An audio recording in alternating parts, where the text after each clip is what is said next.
Hi everyone, সবাই কেমন আছো? আশা করি সবাই খুব ভালো আছো আর আমিও বেশ ভালো আছি। তো তোমরা হয়তো জানো যে আমি এখানে ফ্ল্যাটে থাকি। তো আমি না কখনো আমার লাইফে কখনো ট্রাই করিনি বিরিয়ানি রান্না করা, বা আমার বাড়িতে কেউ কখনো রান্না করেনি। তো আমার কোনো ধারণাই নেই যে কিভাবে রান্না করতে হয়। কিন্তু আমি অনেক অনেক ইউটিউবে ভিডিও দেখেছি কিভাবে বিরিয়ানি বানাতে হয়। তো ওই ভেবেই আমি না ডিসিশন নিয়েই নিলাম যে বিরিয়ানি আজকে বানাবোই। আমার যারা রুমমেটস আছে তারাও কোনো দিনও বিরিয়ানি বানায়নি। তো আমরা ইউটিউবে অনেক অনেক ভিডিও দেখেছি যে কিভাবে বিরিয়ানি বানাতে হয়। তো সেই দেখেই আমরা নেমে পড়েছি যুদ্ধে। আজকে বিরিয়ানি বানাতেই হবে, যেভাবেই হোক, যাই হয়ে যাক না কেন। আমাদের ফার্স্ট টাইম এই যে বলছি বিরিয়ানি বানাবো, সেইটা যেন ঘুচে যায়। তো সেই জন্যে আমরা লেগে পড়েছি বিরিয়ানি বানানোর জন্য। আমি এখানে সব কিছু করছি, কিন্তু বাকি যারা ছিল আমার রুমমেটস, ওরা না আমাকে অনেক অনেক হেল্প করেছে। তোমার জিনিসপত্র নিয়ে এনেছে বাজার থেকে, তারপরে সব কিছু প্রিপারেশান ওরাই বেশিরভাগ করে দিয়েছিল। আমি জাস্ট ভিডিও করছি বলেই তোমরা আমাকে দেখতে পাচ্ছ। বাকি আদার্স ওরা অনেক কিছুই আমাকে হেল্প করে দিয়েছে। সকালবেলা উঠে ওরা ঘর পরিষ্কার করে দিয়েছে, কেউ পুজো করেছে, বাজার গিয়েছে ওরা। তারপর আমি বসেছি এই রান্না করতে, আর ওরা না পেছন থেকে আমাকে অনেক অনেক হেল্প করেছে। তো এখন আমি আলুটা কেটে নিয়ে ভালো করে ধুয়ে নিয়েছি। তারপরে ওটার ওপরে একটু হলুদ আর লবণ দিয়েছি পরিমাণ মতো, দিয়ে এটা কিছুক্ষণের জন্য রেখে দেব। তারপরে আমি আবার পেঁয়াজ কাটতে শুরু করে দেব। পেঁয়াজগুলোর ওই সামনের দিকটা আর পেছনের দিকটা কেটে দিয়েছি, যাতে করে যে ঝাঁঝটা হয় পেঁয়াজে সেটা যাতে চলে যায়। জলে ভিজিয়ে রাখলে অনেকটাই ঝাঁঝটা কমে যায়। তো সেই জন্য আমি পেঁয়াজ কিছু কেটে ভিজিয়ে রেখেছি বাটিতে। আমরা যে ফার্স্ট টাইম বিরিয়ানি করছি, তো সেটা তো আমাদের মাথাতেই নেই। আমরা বেশি বেশি করে খাবো এটা মাথাতে ছিল।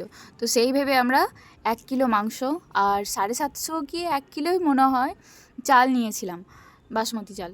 এই পেঁয়াজগুলো কেটে নিচ্ছি চিকেন কষানোর জন্য আর বেরেস্তা করবার জন্য। একেবারেই সবগুলো কেটে নিচ্ছি যাতে আর পরে ঝামেলা না করতে হয় বারবার, তাই একসাথে কেটে নিচ্ছি। আর জানো, আমরা বিরিয়ানি বানাচ্ছি না, আমরা একটা হিস্ট্রি বানাচ্ছি। কেন এরকমটা বলছি সেটা তোমরা পরে জানতে পারবে। এখন আমি বেরেস্তা ভেজে নিচ্ছি, দেখো। তো এখানে আমি অনেকটা অল্প তেল দিয়ে, সাদা তেল ইউজ করেছি। পেঁয়াজগুলোকে ভেজে নেব ব্রাউন ব্রাউন করে। তো তারপরে আমি ওই আলুগুলোতে মাখিয়ে রেখেছিলাম হলুদ আর সামান্য পরিমাণে লবণ, তো সেটা ভেজে নেব। আর আমার বাড়িতে আমি আর বোন বাদে আর কেউ বিরিয়ানি খেতে পছন্দ করে না।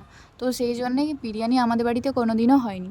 আর আমার যারা রুমমেটস আছে তাদের নাকি মনে হয় যে বিরিয়ানি একটা খুব ঝামেলাকর ব্যাপার। তো সেই ঝামেলা করব না, বাইরে থেকে অর্ডার করে খেয়ে নেবো। তো ওরা ওইভাবেই খেয়ে এসেছে। তো সেই জন্যে আর ওদেরকেও করতে হয়নি।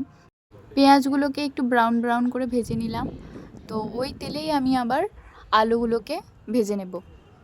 আমি ঢেকে ঢেকে আলুগুলোকে ভেজে নিচ্ছিলাম, কারণ আলুটা যাতে একটু ভেতর থেকে সেদ্ধ হয়ে যায় তার জন্য। আমার আলু ভাজাগুলো হয়ে গেছে, আর এখন আমি চিকেন ম্যারিনেট করে নিচ্ছি। তো আমি চিকেনের মধ্যে নিয়েছিলাম টক দই, প্রায় 3 চামচ মতো নিয়েছিলাম, বড় চামচে।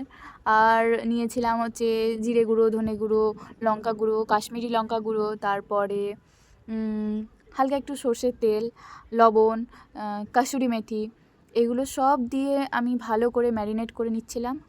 আমি লবণও দিয়েছি 2 চামচ মতো, আর লেবুর রস দিয়েছিলাম হাফ, দিয়ে এটাকে ভালো করে ম্যারিনেট করে রেখে দিয়েছিলাম প্রায় 30 মিনিটস মতো। তারপরে আমি চিকেনটাকে কষানোর জন্য সর্ষের তেল নিয়েছি, আর এরপরে যা আমার বাড়িতে ছিল ওই গোটা গরম মশলা এগুলো দিয়েছিলাম, আর তেজপাতা দিয়েছিলাম, দিয়ে ভালো করে চিকেনটাকে কষিয়ে নিচ্ছিলাম। আমি প্রায় 40 কি 50 মিনিটস মতো চিকেনটাকে কষিয়েছি, কারণ অনেকটা পরিমাণে ছিল, তাই সময়টাও অনেকটাই লেগেছে আমার। আর হ্যাঁ, জল খেতে কিন্তু কেউ বলো না। তো আমি এখানে ডিটক্স ওয়াটার বানিয়েছিলাম, তাই তোমাদেরকে দেখিয়ে নিলাম। আমার চিকেন কষানো হয়ে গেছে, এখন আমি লেয়ারিং করব। আর আমি না প্রেসার কুকারে ওই বাসমতি চালটাকে সেদ্ধ করে নিয়েছিলাম। প্রেসার কুকারে ঢাকনাটা লাগাইনি, খুলেই রেখেছিলাম। আমি একটা স্টিলের থালা ওপরে ঢাকা দিয়ে দেখছিলাম যে কতটুকু হয়েছে না হয়েছে, যাতে চেক করা যায় সেরকম করে ঢাকা দিয়ে ভালো করে সেদ্ধ করে নিয়েছিলাম। দেন ওটাকে জল ঝরিয়ে ভালো করে ফ্যানের হাওয়াতে রেখে দিয়েছিলাম যাতে চালটা ঝরঝরে হয় তার জন্য।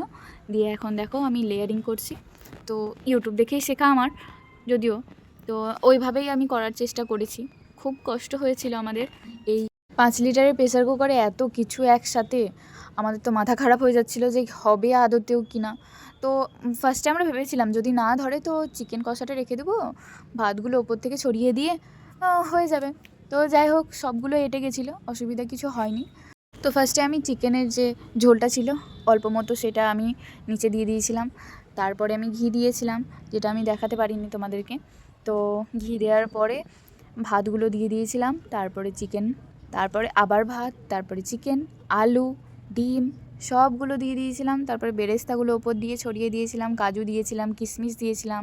আর বিরিয়ানি বানাতে গেলে যে মশলাটা লাগে সেই মশলাটার সাথে আরও অনেক কিছুই ছিল যেগুলো বিরিয়ানি বানাতে গেলে লেগে থাকে। তো সেই সবগুলো একটা প্যাকেটের মধ্যেই ছিল। তো আমরা ওই প্যাকেটটাকে কিনে নিয়েছিলাম, দিয়ে ওগুলো সব পরিমাণ মতো করে দিয়ে দিয়েছিলাম।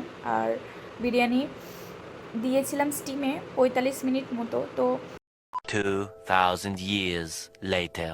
ওই 45 মিনিটে আমাদের কি হয়েছে, বিরিয়ানিটা নামানোর পরে আমি যখন আবার রায়তা বানানোর জন্য জিরে আর লঙ্কা যখন ভাজতে গেছিলাম, গ্যাসটাকে অন করেছি, তো দেখছি যে দাও করে নিচের দিকটা জ্বলে উঠেছিল, কারণ গ্যাসটা লিক করে গেছিলো। নিচের দিকেও গ্যাসটা বেরোচ্ছিলো, দিয়ে নিচের দিক থেকে উপর দিকে একদম দাও দাও করে আগুন জ্বলছে। আমরা তো ছোটাছুটি করতে লেগেছিলাম যে ফ্ল্যাটের ভেতরে কী করব, কোথায় বার করব, এখানে তো খোলা জায়গাও নেই। দিয়ে লাস্টে বেলায় একটা পর্দাকে খুলে আমরা পর্দাটাকে ভিজিয়ে ওটাকে র্যাপ করলাম গ্যাসের উপরে, দিয়ে কোনো রকমে গ্যাসটা আগুন জ্বলাটা বন্ধ হলো। তারপরে আমরা গ্যাসটাকে টাইট করলাম, দিয়ে আবার আর ভয়ে আমি গ্যাস অন করিনি। তারপরে ইন্ডাকশানে ওই জিরে আর লঙ্কা গুঁড়োটাকে ভেজে রায়তার উপরে দিয়েছিলাম, মানে টক দইয়ের উপরে দিয়েছিলাম, দিয়ে রায়তাটা বানিয়েছিলাম।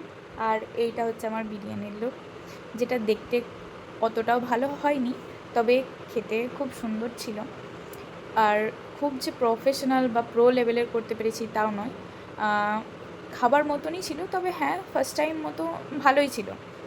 এই হচ্ছে আমাদের ঘটনা, যেটা বিরিয়ানি বানাতে গিয়ে সব কিছুই রায়তা বানিয়ে ফেলেছি।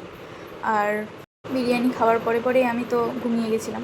A few moments later. আমার বিরিয়ানিটা কেমন রান্না হয়েছে তোমরা জানিও, তোমাদেরকে করে খাওয়াতে পারলাম না।